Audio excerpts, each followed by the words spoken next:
नमस्कार साथियों, top 50 study YouTube channel में आप सभी का स्वागत है। दोस्तों, लेकर के आ गए हैं संस्कृत का बहुत ही एक ऐसा महत्वपूर्ण वीडियो जिसके प्रश्न पढ़ करके आपको लगेगा कि आज हमारी बहुत सी तैयारी संस्कृत पेडागोजी की हो गई है, क्योंकि कुछ ऐसे प्रश्न लेकर के आ गए हैं जो परीक्षाओं में निश्चित रूप से पूछे जाते हैं। और ये प्रश्न यदि आप इस वीडियो को पूरा देख लेंगे तो बहुत सा आपका एक अभ्यास हो जाएगा। तो चलिए हम शुरुआत करते हैं। वाक् कौशलस्य वर्धने परिणामकारी गतिविधिषु अन्यतमः, मतलब वाक् कौशल के संवर्धन के लिए परिणामकारी गतिविधियों में कौन सी महत्वपूर्ण, यदि हमें वाक् कौशल को बढ़ाना है तो कौन सी परिणामकारी महत्वपूर्ण गतिविधि होगी। ये 4 ऑप्शन हैं, तो इसका जो सही आंसर होगा वह होगा वाचनम। पिछले जो 3 पार्ट हमने आप तक पहुँचाए थे, टोटल 4 पार्ट हो चुके हैं पिछली वीडियो को मिला के, तो 4 पार्ट जो आप तक पहुंचाएंगे। तो चौथे पार्ट में ही हमने लास्ट में क्वेश्चन पूछा था। कमेंट में बहुत सारे मित्रों ने बिल्कुल सही उत्तर इसका दिया था, डी वाचन कौशल। तो वो मित्र बहुत अच्छे से पढ़ाई कर रहे हैं, उनके लिए बहुत बहुत धन्यवाद। चलिए अब आगे हम बढ़ते हैं। एक और निवेदन करना था, यदि आप हमारे चैनल के सब्सक्राइबर ना हो, आप देखिए रेड कलर से सब्सक्राइब लिखा होगा, यदि नहीं किया होगा तो रेड होगा, नहीं तो वो रेड नहीं होगा। तो यदि आपने सब्सक्राइब ना किया हो तो सब्सक्राइब जरूर कर लें, जिससे आगे ऐसे और संस्कृत की वीडियो आप तक पहुंचते रहें। चलिए आगे देखें। सामाजिक संपर्क संस्थापनाय संरक्षणाय च भाषया उपयोगा एवं अभिधीयते, मतलब क्या पूछना चाह रहे हैं कि सामाजिक संपर्क के संस्थापन के लिए और संरक्षण के लिए भाषा का उपयोग है। ठीक है, तो भाषा का उपयोग को क्या कहते हैं, तो उसको कहते हैं भाषाया संवादात्मक क्रिया। ठीक है, ये इसका उत्तर सही हो जाएगा। इसको थोड़ा समझ लेते हैं। देखिए व्याख्या में क्या कह रहे हैं। सामाजिक संपर्क की स्थापना और संरक्षण के लिए भाषा के उपयोग की संवेदात्मक क्रिया कहा जाता है। ठीक, भाषा के उपयोग को सामाजिक संपर्क में भाषा संवहन का कार्य करती है। भाषा क्या करती है सामाजिक संपर्क में? संवहन का। भाषागत आदान प्रदान से ही जगतगत व्यवहार चलता है। भाषा की समझ ही संप्रेषण कौशल है। संप्रेषण कौशल क्या है? भाषा की समझ। चलिए आगे देखते हैं। ग्रंथ पाठे नियमानुसारेण यद्रक्षया वा अपनीतानां शब्दानां स्थाने छात्रै पदपूर्णं यस्यां प्रक्रियायां क्रियते सा परीक्षा। क्या पद पूछ रहे हैं यहाँ पर? देखिए प्रश्न आपको जब तक पूरा समझ में नहीं आएगा तब तक आप उत्तर रट नहीं सकते। संस्कृत में याद रखिएगा, इसमें प्रश्न समझना जरूरी है। तो देखिए प्रश्न में क्या पूछ रहे हैं कि ग्रंथ पाठ के नियम के अनुसार यद्रक्षया, मतलब अपनी स्वेच्छानुसार, अपनीतानाम शब्दानाम, मतलब स्वेच्छानुसार शब्दों के स्थान पर छात्रै पद पूर्णम यस्याम प्रक्रिया, छात्रों के द्वारा जो पद पूर्ण मतलब वाक्य पूर्ण की प्रक्रिया है वह कौन सी परीक्षा है। ठीक है, ग्रंथ पाठ के नियम के अनुसार अपनी इच्छा से शब्दों के स्थान पर वाक्य पूर्ण की जो प्रक्रिया है वह कौन सी प्रक्रिया है, तो वह जो प्रक्रिया होती है वह होती है कलोसु विधानम। उसको क्या कहते हैं? कलोसु विधान कहते हैं। देखिए ग्रंथ पाठ के नियम के अनुसार स्वेच्छा प्रयुक्त शब्दों के स्थान पर छात्रों द्वारा वाक्यों की पूर्ति प्रक्रिया क्लोज विधान या कलोसु के अंतर्गत आती है, याद रखिएगा। चलिए आगे बढ़ते हैं कुछ महत्वपूर्ण प्रश्नों के साथ। तो अगला जो प्रश्न है यहाँ पर वो पूछ रहे हैं कि भाषा शिक्षण विषय, मतलब भाषा शिक्षण के विषय में व्यवहारवादी विचारधारा में क्या होता है, तो आपको बतला दें उत्प्रेरणा प्रत्युत्तर संवर्धनस प्राधान्यम विद्यते। मतलब क्या कह रहे हैं कि उत्प्रेरणा प्रत्युत्तर संबंध के संवर्धन की प्रधानता होती है। किसमें? भाषा शिक्षण के विषय में, व्यवहारवादी विचारधारा में। ठीक है, आगे देखते हैं। औपचारिके अनौपचारिके वा संभाषणे एतद आवश्यक। औपचारिक और अनौपचारिक संभाषण में क्या आवश्यक होता है? ठीक है, तो इसका जो उत्तर हो जाएगा ए, सूक्त भाषा कौशलानाम उपयोगा। मतलब दोनों प्रकार के हों, चाहे औपचारिक हों चाहे अनौपचारिक, सूक्त भाषा कौशल का उपयोग आवश्यक होता है। यदि वो नहीं है तो औपचारिक अनौपचारिक जो संभाषण है वो प्रभावशाली नहीं होगा। ठीक है, आगे देखते हैं। आगे का है व्याख्यात्मक पाठ ने एतच्च नमंतर भवति।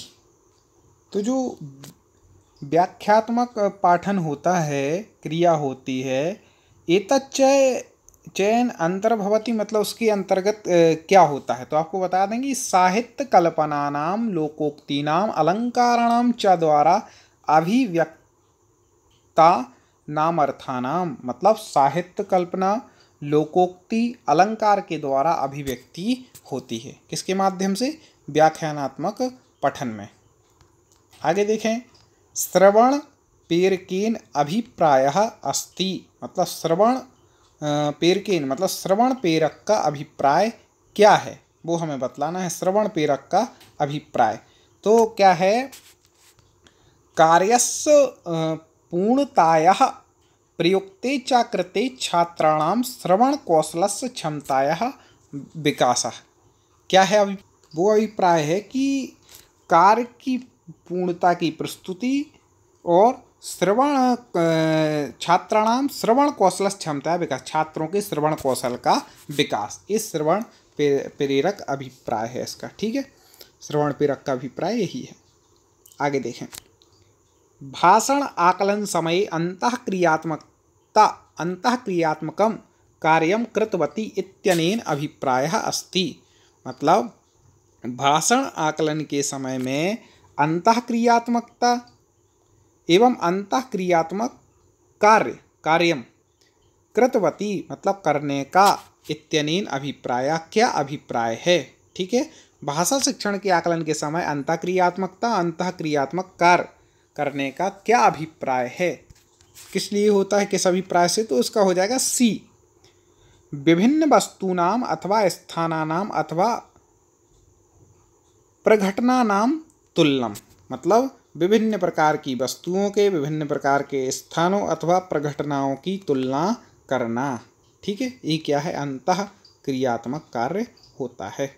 हमें उम्मीद है आपको समझ में आ रहे होंगे प्रश्न। आगे देख 129 नंबर का प्रश्न, यदि आपको वीडियो पसंद आ रहा है तो लाइक जरूर कर दीजिएगा। मेरा एक निवेदन होगा, लाइक पर एक बार जरूर से क्लिक कर दें। तो देखें, लेखन कौशलस्य अभ्यासार्थम महत्वपूर्णम अस्ति, मतलब लेखन कौशल के अभ्यास के लिए क्या आवश्यक है। लेखन कौशल का यदि हमें अभ्यास करना है तो हमें क्या? सारांश लेखनम मतलब सारांश लेखन करना चाहिए, जिससे हमारे लेखन कौशल का अच्छे से अभ्यास हो सकता है। और देखें, इसी प्रकार के प्रश्न पेपर में होने वाले हैं आपके, इसलिए आप बहुत अच्छे तरीके से पढ़ें। संस्कृत की पेडागोजी के आप हमारे यदि पूरे वीडियो देख लेंगे या अभी और जो वीडियो छीट गए हो तो प्ले लिस्ट में जाकर के आप देख सकते हैं, या यूट्यूब पर आप टॉप 50 स्टडी सर्च करेंगे तो हमारे सारे वीडियो आपको क्रम से मिल जाएंगे। तो देखिए, भाषा अधिगमनार्थम अभिवृद्धि निर्माण हेतु आवश्यकम अस्ति, मतलब भाषा अधिगम के लिए, अधिगमनार्थ अधिगम के लिए अभिवृद्धि निर्माण के हेतु क्या आवश्यक है। तो उसके लिए इसका उत्तर हो जाएगा डी, गीत गायनम कलात्मकम कार्यम च, मतलब गीत गायन और कलात्मक कार्य ये भाषा अधिगम की अभिवृद्धि के निर्माण के लिए क्या है? आवश्यक है। ठीक है, आगे देखें,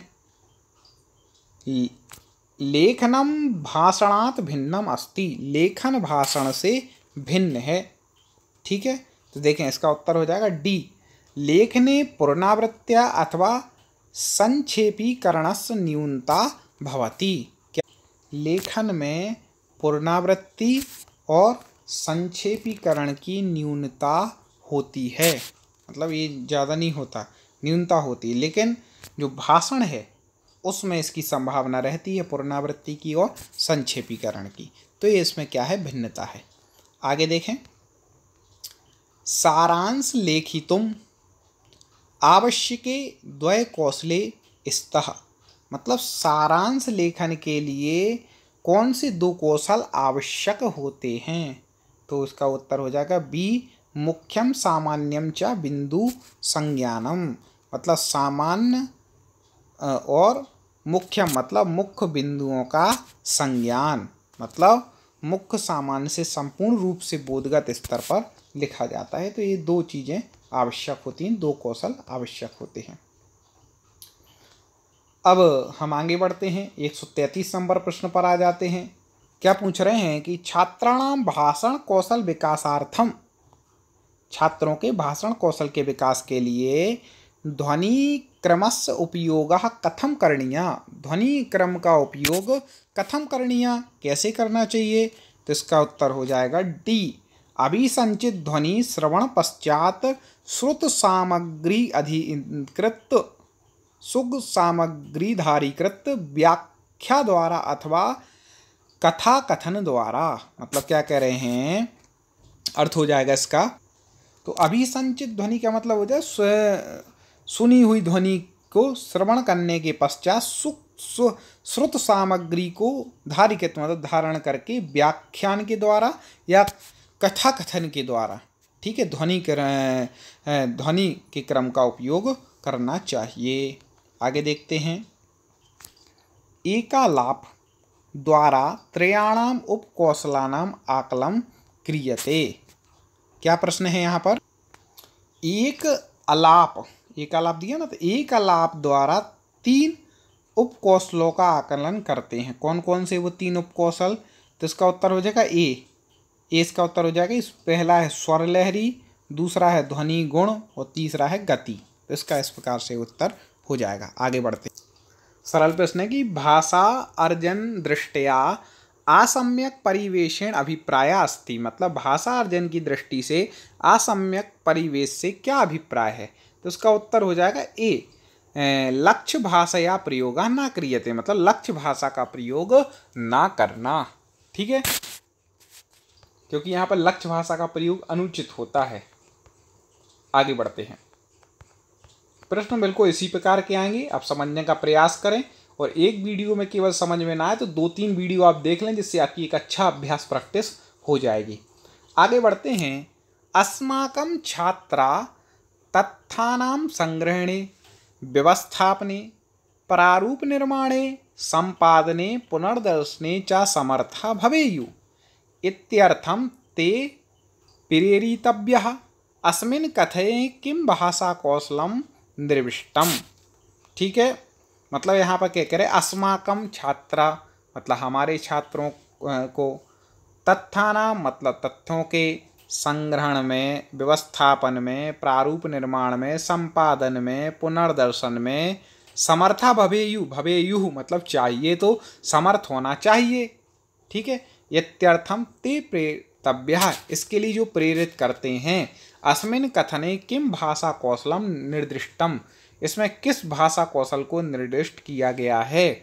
तो छात्रों के इन कार्यों में सहभागी होते हैं, तो वह कौन सा कौशल है, लेखनम मतलब लेखन कौशल, ठीक है। आगे देखें, निम्नलिखितेषु अवबोधन प्रक्रिया संदर्भे वाचन कौशलस्य विकासार्थम किम सर्वाधिक प्रभावपूर्णम, मतलब निम्नलिखित में से अवबोधन की प्रक्रिया के संबंध में वाचन कौशल के विकास के लिए सबसे प्रभावपूर्ण क्या है। इन 4 में से आपको बतलाना है। तो इसका उत्तर जो हो जाएगा वह है डी, छात्रः मौनवाचने कुशला भवेयु अवबोधनात्मक प्रश्नान अपि पृच्छेयु, मतलब छात्र मौन वाचन कौशल में उन्हें क्या होना चाहिए, छात्रों को मौन वाचन कौशल करना चाहिए और अवबोधनात्मक प्रश्नान अपि पृच्छेयु, और अवबोधन प्रश्न भी पूछना चाहिए, तब वो क्या हो पाएगा, तब अवबोधन प्रक्रिया के संबंध में वाचन कौशल का विकास हो पाएगा। आगे बढ़ते हैं, कीदृशः प्रश्नात् छात्र चिंतन कौशलम न उन्नयन्ति, मतलब कीदृशा कैसे प्रश्न छात्र के चिंतन कौशल की उन्नति नहीं करते, न उन्नयन्ति मतलब उन्नति नहीं करते। डी, केवल पाठ्य वस्तु पठनाधारिता प्रश्न, केवल जो पाठ्य वस्तु या पठन आधारित प्रश्न होते हैं वो, मतलब सब प्रकार के प्रश्न होना चाहिए, केवल किताबी नहीं। अगला, एक आंग्ल भाषाध्यापक, मतलब एक अंग्रेजी भाषा का अध्यापक प्रथम कक्षा में छात्रों के द्वारा जनहि वस्तु बीचा संबंध शब्दानां परिचय कारयति, मतलब वस्तु को दिखा करके क्या करता है, शब्दों से परिचय कराता है। ठीक है। निम्नलिखित शब्द शिक्षण संदर्भे किम परिस्थिति अनुगणम असमीचीनम, इस शब्द शिक्षण के सिद्धांत के संदर्भ में कौन सी जो परिस्थिति है, कौन सा जो बात है वो कैसी है, असमीचीन है। देखें ऑप्शन, तो आप प्रश्न देखें कि असमीचीन पूछा है तो आपको बता दें, छात्रा स्थूल वस्तु संबंध शब्द शब्दान सम्यक पठंती, ये तो समीचीन है भैया कि छात्र स्थूल वस्तुओं से शब्दों का सम्यक पाठ करेगा, उनको जान जाएगा। यथार्थ वस्तु दृष्टवा छात्रा शब्दार्थान स्पष्ट रूपेण अवगच्छन्ति, स्थायी रूप से जब वस्तु को देखेगा तो छात्र शब्दों से मान लो उसको जान लेगा, शब्दों का ज्ञान हो जाएगा। विभिन्न इंद्रियाणाम सहायेन अधिगमनम प्रभावात्म कम भवति, विभिन्न इंद्रियों की सहायता से अधिगम प्रभावशाली होगा, ये भी सही वाक्य है। तो गलत कौन सा है, डी, कि छात्रा वर्तनीम आश्रित नवीन शब्दान शीघ्रम अधिगच्छन्ति, मतलब छात्र जो है वर्तनी के आश्रित नवीन शब्दों को शीघ्र ही सीख लेंगे, ऐसा नहीं होगा। वो तो वहाँ पे जो वस्तुएं दिखाई जा रही हैं उन्हीं का वो क्या करेगा, ज्ञान करेगा। चलिए आगे बढ़ते हैं। यद्यपि इति पदे संयुक्ताक्षरः अस्ति, यद्यपि इस पद में संयुक्त अक्षर है, क्या है, द्या है, जो किससे मिलकर के बना है, तो दा, आधा दा और या से मिलकर के बना है। क्या बना है, द्या, आधा दा और या से मिलकर के द्या बना है। आगे देखें, आगे जो अगला प्रश्न है उसमें वक्ता एक है, वह तौ माता गृहम इदानीम पर्यंतम अवगति, वक्ता जो दूसरा है वह कह रहे आम। तो भाषण श्रवण कौशले अस कस्य दोष है, इसमें भाषण श्रवण कौशल में कौन सा दोष है, तो इसमें आपको बता दें कि जो प्रथम वक्ता दोष कहलाता है वह इसमें है, प्रथम वक्ता दोष है। आगे देखें, पत्रवाहकः एकादशवादने पत्रम वितरितवान, मतलब जो पत्रवाहक है वह 11 बजे क्या करता है, पत्र का वितरण करता है। पत्रवाहकेन एकादशवादने पत्रम वितरितम उपरि दत्तयो द्वयो वाक्यो भेदम स्पष्टीकर्तु छात्राणाम अवधानार्थम उपयुक्त अस्ति। इसी वाक्य को कैसे लिख रहा है कि पत्रवाहकेन, पत्रवाहक के द्वारा 11 बजे पत्र वितरित किया जाता है। तो दोनों वाक्यों में भेद को स्पष्ट कर तुम छात्राणाम, भेद को स्पष्ट करने के लिए छात्रों के द्वारा अवधानार्थम उपयुक्त अस्ति, उनके अवधानार्थ के लिए क्या उपयुक्त है, तो इसका जो उत्तर हो जाएगा वह हो जाएगा डी, मतलब कर्तरी प्रयोगाभ्यास, मतलब कर्तरी जो वाच्य होता है उसके प्रयोग का अभ्यास, उससे क्या है कि मतलब वह इस वाक्य में अंतर स्पष्ट कर सकता है। आगे देखते हैं, श्रवण कौशल विकासार्थम का उत्तम मार्ग, श्रवण कौशल के विकास के लिए उत्तम मार्ग कौन सा है, तो ए इसका उत्तम मार्ग हो जाएगा। विद्यालय से विभिन्न कार्यक्रमेषु भाषा श्रवणस्य अवसरः, मतलब विद्यालय के विभिन्न कार्यक्रमों में भाषा श्रवण का क्या करना, अवसर प्रदान करना। ठीक है, आगे देखते हैं, इसकी व्याख्या जिसकी जरूरी होगी उसकी हम आपको बतला देंगे। अगला प्रश्न देखते हैं, सूचना संबद्ध विभिन्न पक्षेषु श्रुत ध्वनि शब्द पद दृष्टया परस्परम विभेदीकरणस्य गतिविधि केन कौशलेन संबद्धा, मतलब क्या कह रहे हैं, सूचना संबंध विभिन्न पक्षों में, जैसे कौन कौन से श्रुत ध्वनि शब्द पद, ठीक है, ये सब कुछ की दृष्टि से परस्परम मतलब परस्पर एक दूसरे में विभेदीकरणस्य, मतलब विभेदीकरणस्य मतलब विभेदीकरण के लिए, ठीक है, केन कौशलेन संबद्ध, विभेदीकरण के लिए कौन सा कौशल संबद्ध है, तो विभेदीकरण के लिए श्रवण कौशल सही है। श्रवण कौशल के माध्यम से तो अपन श्रुत ध्वनि शब्द इन सब का क्या कर पाएंगे, विभेदीकरण कर पाएंगे, कौन क्या है। ठीक है, आगे देखें, समानार्थकम शब्द युग्मम अस्ति, मतलब समानार्थक शब्द युग्म है। ठीक है, समानार्थक आप जानते ही होंगे, पर्यायवाची। तो इसमें पर्यायवाची कौन कौन से शब्द लग रहे हैं? ए, बी इसका उत्तर ठीक हो जाएगा। वसुधा मतलब पृथ्वी, और वसुंधरा मतलब भी पृथ्वी या भूमि होती है। ठीक है, आगे देखें। वाचन संदर्भे संचय कौशलेन अभिप्रायः अस्ति, मतलब वाचन संदर्भ में संचन कौशल का अभिप्राय क्या है? तो अभिप्राय उसका होता है टिप्पणी निर्माण, मतलब टिप्पणी का निर्माण करना। ठीक है, आगे देखें क्या होगा इससे, वो और देख लेते। इससे छात्र विषयक ज्ञान को पूर्ण रूप से समझने के लिए योग्य होगा और इसके आधार पर वह अपने ज्ञान को और विस्तृत रूप देने में सक्षम होगा। ये टिप्पणी विषयक ज्ञान, ना कि किसी दूसरे की टिप्पणियों को स्वीकार करने में, ना ही किसी संदर्भ का विश्लेषण करने पर और ना ही किसी संदर्भ की व्याख्या करने पर वाचन संदर्भ में संचय कौशल प्राप्त कर सकेगा। संचित कौशल वह कौशल है जिससे छात्र टिप्पणियों का निर्माण कर सके, यही है संचित कौशल। अगला देखें। भाषण कौशल मूल्यांकनार्थम अनिवार्य, मतलब भाषा कौशल के मूल्यांकन के लिए अनिवार्य क्या है? तो वो आप सभी लोग इसका आंसर 2 ऑप्शन देख के ही बता सकते हैं, क्योंकि भाषण कौशल का यदि मूल्यांकन करना है तो संभाषण क्या हो जाएगा? अनिवार्य हो जाएगा। चलिए आगे देखते हैं। अगला जो प्रश्न है जिसकी व्याख्या आवश्यक होती है समझ में ना, उसकी हम बस ले लेते हैं। ठीक है, जिससे समय बचे।